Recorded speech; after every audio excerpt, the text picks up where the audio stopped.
Madame, Monsieur, bonjour et bienvenue dans votre émission spéciale consacrée à l'Ukraine.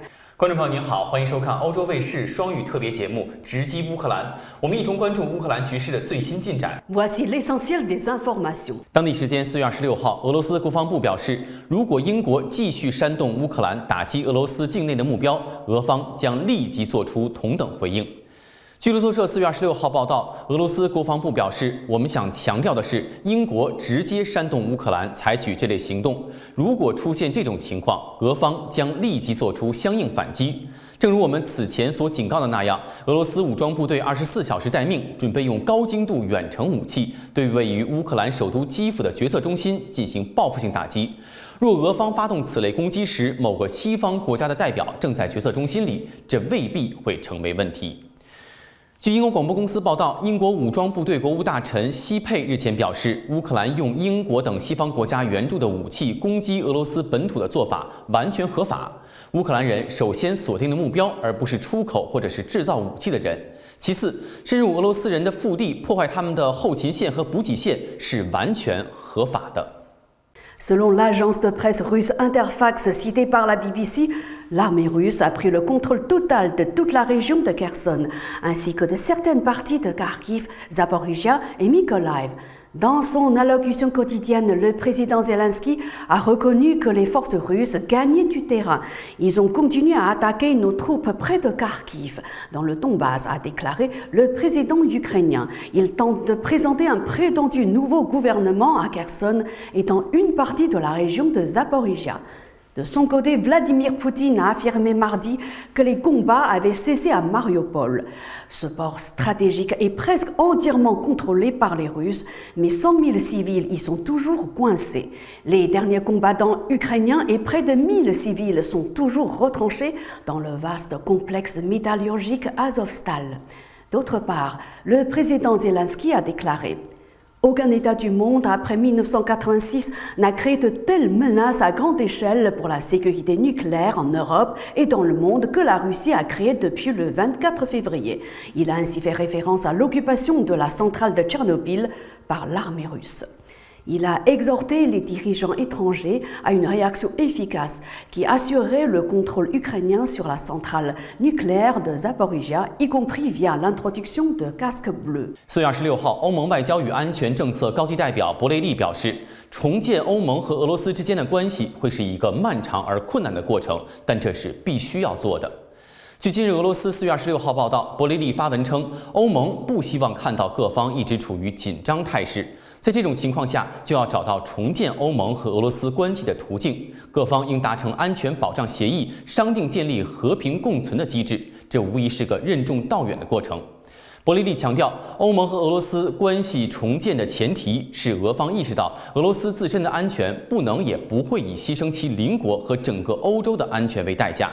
对此，近日俄罗斯表示，博雷利没有指明的是，北约自1999年以来的5轮东扩违反了其此前不东扩的承诺。对此，北约东扩，俄罗斯总统普京此前表示，俄罗斯遭到了欺骗。Après l'Allemagne, les Pays-Bas fournissent des armes avec un nombre limité d'obusiers blindés à Kiev, a déclaré mardi le gouvernement néerlandais. Ces obusiers représentent l'artillerie la plus lourde de l'armée néerlandaise, selon le ministère de la Défense, et permettent d'éliminer des cibles ennemies à 50 km dans toutes les conditions météorologiques. L'Allemagne assurera pour sa part la formation de soldats ukrainiens au maniement de ces blindés et fournira des munitions. Berlin va autoriser la livraison à l'Ukraine de chars de type Gepard, a également annoncé mardi le ministre allemand de la Défense à l'occasion d'une réunion organisée par les États-Unis sur la base américaine de Ramstein dans l'ouest du territoire allemand.